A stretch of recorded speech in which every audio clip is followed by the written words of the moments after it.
Guys, আর ঘড়িতে এখন বাজছে 7:30, আর আমরা রেডি আজকে বাড়ি ফেরার জন্য। তো লাস্ট দিন এখন আছি আমরা কালিম্পংয়ে, আর এখান থেকে আমরা ডিরেক্ট বেরিয়ে যাব সিউড়ি। মাঝখানে ভাইকে মালদাতে ড্রপ করে দেব। তো চলো এখনো যাক। তো চলো গাইজ, আজকে জার্নি শুরু করা যাক। আর আমার কালকে ফিউজ খোলা হয়েছিল বাইকে, তো ওই জন্য বাইকের টাইম সব ঘেটে গেছে। তো ভুলভাল টাইম দেখাচ্ছে, এখন 1:05 PM দেখাচ্ছে, 7:30 বাজে। এখান থেকে আমরা ডিরেক্ট তিস্তা বাজার হয়ে NH10 দিয়ে নামবো। তো সকালে আশা করি জ্যাম ট্যাম পাবো না, ভালো তাড়াতাড়ি পৌঁছে যেতে পারবো শিলিগুড়ি থেকে বাগডোগরা। লেটস গো ভাই। সকাল সকাল বেরোনোর একটাই বেনিফিট হচ্ছে, পুরো রাস্তা ফাঁকা, একদম ফাঁকা রাস্তা। 2-4টে গাড়ি আছে। যে গাড়িগুলোতে ভিড় হয় নর্মালি তোমার ট্যুরিস্ট গাড়িগুলো। এখনই দার্জিলিং মেল ঢুকবে 9টার সময় শিলিগুড়িতে, তারপর জ্যাম শুরু হবে। তো আর তারপরে তো অফিস আওয়ার আছেই। তো অফিস আওয়ার, তারপরে ট্যুরিস্ট আসার সময় যেগুলো, মোটামুটি 9টার পর থেকে মেনলি ভিড়টা শুরু হয়। কিন্তু আমি তার আগে বেরিয়ে পড়েছি। তো রাস্তাঘাট একদম সুন্দর ফাঁকা, নয়তো কালিম্পংয়ের এই রাস্তাটা নর্মালি ফাঁকা থাকে না। তোমরা যারা এই রাস্তায় যাতায়াত করো, এই রাস্তায় ভালোই ভিড় থাকে। আর কালিম্পং টাউনের মধ্যেও আমরা একদমই ভিড় পাইনি, জ্যাম ট্যাম পাইনি সকালে। তো ভাই কালিম্পং ছেড়ে বেরিয়ে পড়লাম আমরা। এই যে রাস্তাটা, এটা NH10। এটা দিয়ে সোজা চলে গেলে তোমরা চলে যাবে সিকিম, রাংপো, গ্যাংটক ওই সাইডে। এখান দিয়ে রাস্তা ডিভাইড হচ্ছে। আর সিংতাম এইদিকে চলে যাবে, মোটামুটি সিকিম ঢুকে যাবে। আর এই রাস্তাটা দিয়ে গিয়ে ডান দিকে চলে গেলে তোমরা চলে যাবে Kalimpong, Pingpong. Guys, Kalimpong side দিয়ে আসলে, এদিক দিয়ে আসলে তিস্তা ব্রিজ এটা। আর এখান দিয়ে চলে যেতে হবে আমাদের বাঁদিক, লেফট সাইডে। কিন্তু তার আগে আমাদের একটু চাটা কিছু খেতে হবে। ভাই সকালে একদম খালি রাস্তা, এতটা খালি রাস্তা পাওয়া যেত না। তাই সকাল সকাল NH10 একদম ফাঁকাই আছে। এই যে গাড়িগুলো দেখতে পাচ্ছ, এগুলো NH10-এ সবসময় থাকে, 24 ঘন্টা থাকে। তো এই কন্ডিশনটা NH10-এর একদম ফাঁকা কন্ডিশনই বলা যায়। যদি 10টা এরকম নাগাদ, 10টা-11টা নাগাদ আসো, তাহলে দেখবে এরকম গাড়ির লাইনে জ্যাম পড়ে আছে পুরো। আর একটা কিলোমিটার পেরোতে মোটামুটি 1 ঘন্টা লেগে যাবে। পাশ থেকে তিস্তাটা বয়ে যাচ্ছে, তিস্তায় প্রচুর জল আছে। তো NH10-এর এই কন্ডিশনটা আমি ফাঁকা কন্ডিশনই বলি, কারণ NH10 দিয়ে বহুবার যাতায়াত করেছি। NH10-এর খুব বিভৎস অবস্থা থাকে। কপাল খারাপ থাকলে NH10-এর এই যে তিস্তা বাজার থেকে আর সেভক অবধি এইটুকু রাস্তা কমপ্লিট করতেই 3-4 ঘন্টা লেগে যায়। 3 থেকে 4 ঘন্টা জ্যামে দাঁড়িয়ে ফেসে থাকতে হবে। আর তেমনি ধুলো, তো NH10-এর ধুলো যারা খেয়েছো তারাই জানো।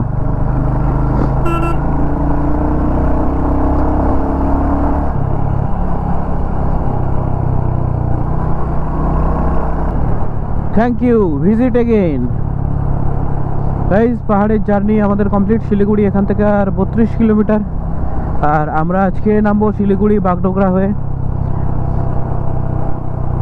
গতবার আমরা বাগডোগরা আসিনি, শিলিগুড়ি বাগডোগরাকে অ্যাভয়েড করেছিলাম টাউনটাকে। কিন্তু আজকে আমরা বাগডোগরা শিলিগুড়ির মধ্যে দিয়েই যাব, কারণ আমার মতে সকালবেলা ওটাই ফাস্টেস্ট অপশান হবে আমার জন্য। তো সেটাই আমি চুজ করেছি। তো চলো। আর NH10-এর কন্ডিশন সকালবেলা একদম ফাঁকা ফাঁকা, খুবই সুবিধে হলো। খুব একটা বেশি জ্যাম নেই। 2-4 জায়গায় একটু ক্লাস্টার ছিল, কিন্তু ওটাকে ঠিক জ্যামের তকমাটা দেওয়া যায় না। গাইজ, জল দেখে বুঝতে পারছো বৃষ্টি এসেছিল একটা তাগড়া। তো রেনকোট তো আনিনি, তাই দাঁড়িয়ে গেছিলাম। আপাতত সেবকের মধ্যে দিয়ে যাচ্ছি, ওই জঙ্গলটার মধ্যে দিয়ে। তো লেটস গো। বৃষ্টি আপাতত থেমে গেছে। কটা বাজছে আমি জানি না, আন্দাজ 10টা বাজছে হয়তো। প্রচুর গাড়ির ভিড়, প্রচুর গাড়ির ভিড়। এই সময় দার্জিলিং মেল, কাঞ্চনজঙ্ঘা, কাঞ্চনকন্যা সব এসে পৌঁছেছে। তো এবারে যত ট্যুরিস্ট এসছে সব এবারে গাড়ি বুক করে দার্জিলিং ফার্জিলিং, শিলিগুড়ি, হেন তেন, মানে শিলিগুড়ি বলছি, শিলিগুড়ি থেকে দার্জিলিং হেন তেন বিভিন্ন জায়গায়। আর এটাই হচ্ছে main connecting road, Sikkim Darjeeling যাই বলো।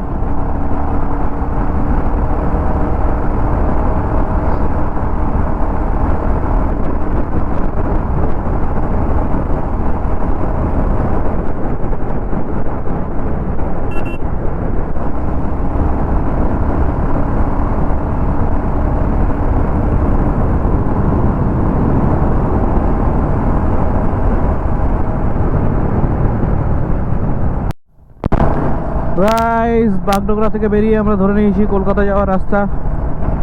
তো এখান থেকে আমার ডেস্টিনেশন 403 কিলোমিটার, ওভারঅল 400 কিলোমিটার। ধরো 400 কিলোমিটার আমার হিসেবে এখানে দেখাচ্ছে 9.5 ঘন্টা, 9 ঘন্টা 40 মিনিট। আমার হিসেবে ওই রকমই লাগবে, কারণ একটু দাঁড়াতে হবে, জল টল খেতে হবে, কিছুটা রেস্ট দিতে হবে মাঝে মাঝে, তো টাইম লাগবে।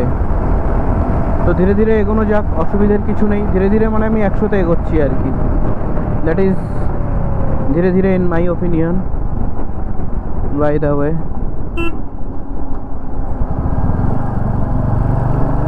গ্রিন সিগন্যাল, তাও সবাই দাঁড়িয়ে কেন আছে?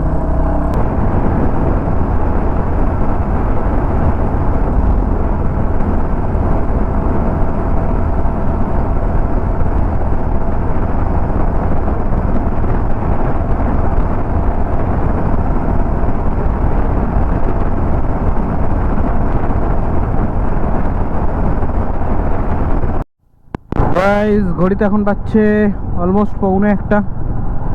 আর আমরা ঢুকে গেছি ডালখোলা। এইদিকে ডালখোলা টাউন, ডান দিকে। তো ডালখোলা থেকে আমরা সোজা বেরিয়ে যাচ্ছি। আর এখান থেকে আমাদের ডেস্টিনেশন সিউড়ি 300 কিলোমিটার দেখাচ্ছে। তো যাই হোক, চলো ধীরে ধীরে এগোনো যাক। আর প্রচণ্ড রোদ। তো ডালখোলাতে ওই টার্নিংটা নিয়ে আমরা একটু দাঁড়িয়েছিলাম, দাঁড়িয়ে একটু জল টল খেয়ে নিয়েছি, একটু এনার্জি কালেক্ট করে নিয়েছি, নিয়ে আবার এগোচ্ছি। আমি বেসিক্যালি খুব একটা দাঁড়াই না, কিন্তু যেটুকু বেসিক দাঁড়ানোর, জল টল খাওয়ার জন্য একটু হাইড্রেটেড থাকতে হবে। এত রোদ, ভিতরে প্রচুর ঘামও হচ্ছে, তো সেই কারণে দাঁড়াতে হচ্ছে। দাঁড়ানোটা উচিতও বটে। তো যেটুকু দাঁড়ানো দরকার সেটুকুই দাঁড়িয়েছিলাম, এক্সট্রা কোনো দাঁড়িয়ে সময় নষ্ট করছি না, কারণ অনেকটা যেতে হবে। আর আমি রাত্রিবেলা রাইডিং করতে চাই না, কারণ আমার বাইকের হেডলাইট ভালো নয়। তো চেষ্টা করব দিনের বেলা যতটা এগিয়ে যাওয়া যায় ততটাই বেটার। বাকি সন্ধে তো হয়েই যাবে, সন্ধ্যের আগে আমি কোনো মতেই পৌঁছতে পারবো না। চেষ্টা করব তাও যতটা তাড়াতাড়ি পৌঁছানো যায় আর কি, safely.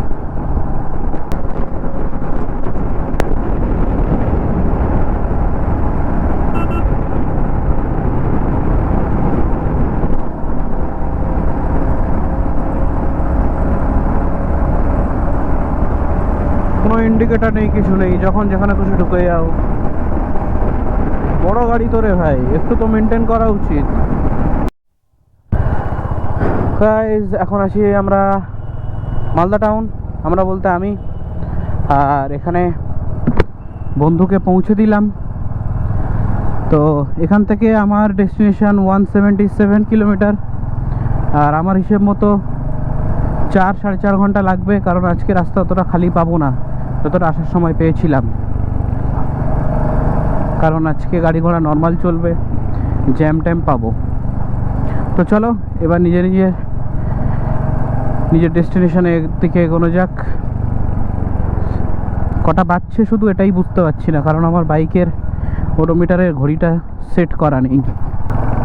Bye bye Malda town, আবার কখনো যদি আসি তাহলে আবার দেখা হবে। ভাই, জীবনের কোনো সময় তুমি কালিয়াচকের এই জায়গাটা খালি পাবে না।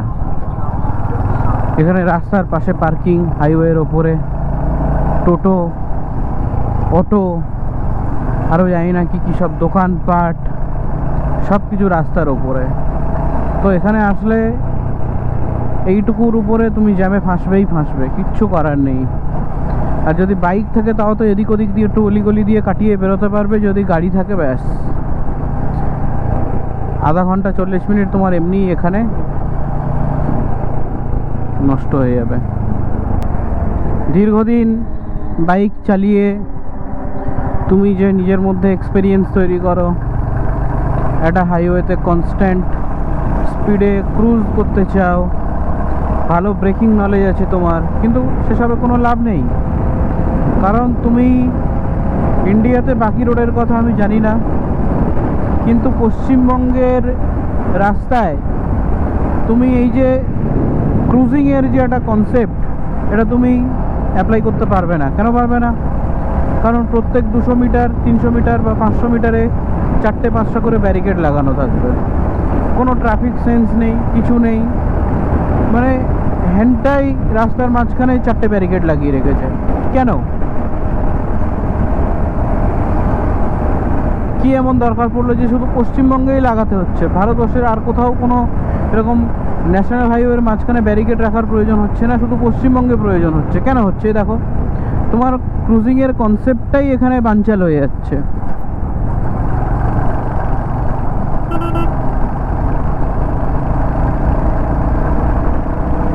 তো যাই হোক, এইভাবেই ম্যানেজ করে নিয়ে চলতে হচ্ছে। গাইজ, আমরা পৌঁছে গেছি মোরগ্রাম, আর এখান থেকে নিয়ে নিতে হবে ডান দিক।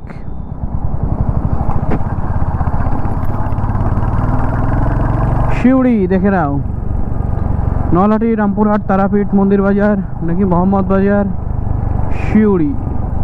শিউড়ি এখান থেকে 82 কিলোমিটার। এতক্ষণ ছিল 4 লেনের বাইপাস হাইওয়ে, এখন কিন্তু সিঙ্গেল লেন, বা এটাকে ডবল লেন বললেও বলতে পারো, 2টো লেন। তো যাই হোক, একটু ধীরে সুস্থে যেতে হবে। 4 লেন থেকে 2 লেনে শিফট হলে একটা বেসিক প্রবলেম হয়, সেটা হচ্ছে যে স্পিড সেটআপ। যখন তুমি 4 লেনে চালাচ্ছিলে তখন তোমার হাতটা একটু পিকআপে বেশি সেট হয়ে থাকে, একটু হাই স্পিডে সেট হয়ে থাকে। তো যখনই সিঙ্গেল লেনে শিফট করে যাবে, সঙ্গে সঙ্গে সেই রিফ্লেক্সটা কিন্তু সেট হয় না। তো এটা মাথায় রাখা দরকার যে সিঙ্গেল লেনে ঢুকে গেছি, তো একটু স্পিডটাকে কন্ট্রোল করতে হবে, একটু ক্রুজিং স্পিড কমাতে হবে। থ্রটেলের যে ম্যানুভার যেটা হয়, থ্রটেল ম্যানুভার একটু স্মুথ করতে হবে, নইলে কিন্তু প্রবলেম হয়ে যাবে।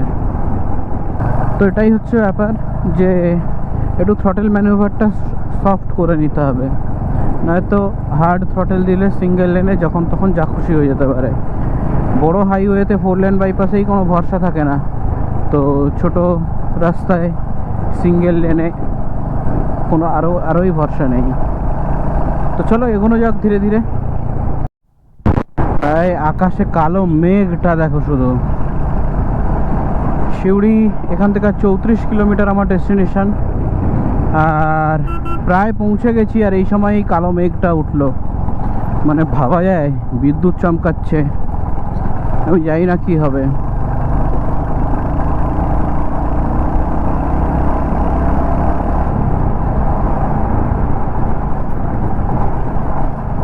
এগোতে থাকি, তারপর দেখা যাবে কি হচ্ছে না হচ্ছে। বৃষ্টি এক্ষুনি আসলো বলে আমাকে কোথাও দাঁড়িয়ে আসলে ক্যামেরাটা ঠিক করে নিতে হবে, খুলে নিতে হবে। তো ভাই, এখানেই আজকের মতো ব্লগটা শেষ করছি। আমাদের 3 দিনের north Bengal trip, lava Lolegaon trip এখানেই কমপ্লিট হলো। আর তোমরা ভিডিওগুলো অবশ্যই দেখো, আর ভালো লাগলে লাইক করে দিও, কমেন্ট করে দিও। যদি কিছু ইমপ্রুভ করতে হয়, ভিডিওর মধ্যে কিছু টিপস দিতে চাও, তাহলে অবশ্যই কমেন্ট বক্সে দিও। আমি নতুন ব্লগার, নতুন ভিডিও বানাচ্ছি, তো অবশ্যই তোমরা যদি কোনো টিপস দাও কমেন্ট বক্সে, আমি সেগুলো পড়বো এবং ইমপ্রুভ করার চেষ্টা করব। তো আজকের মতো বাই বাই, টাটা, ভালো থেকো সবাই।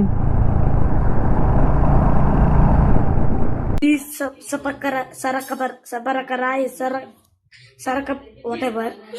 Please, I want to reach 1 million.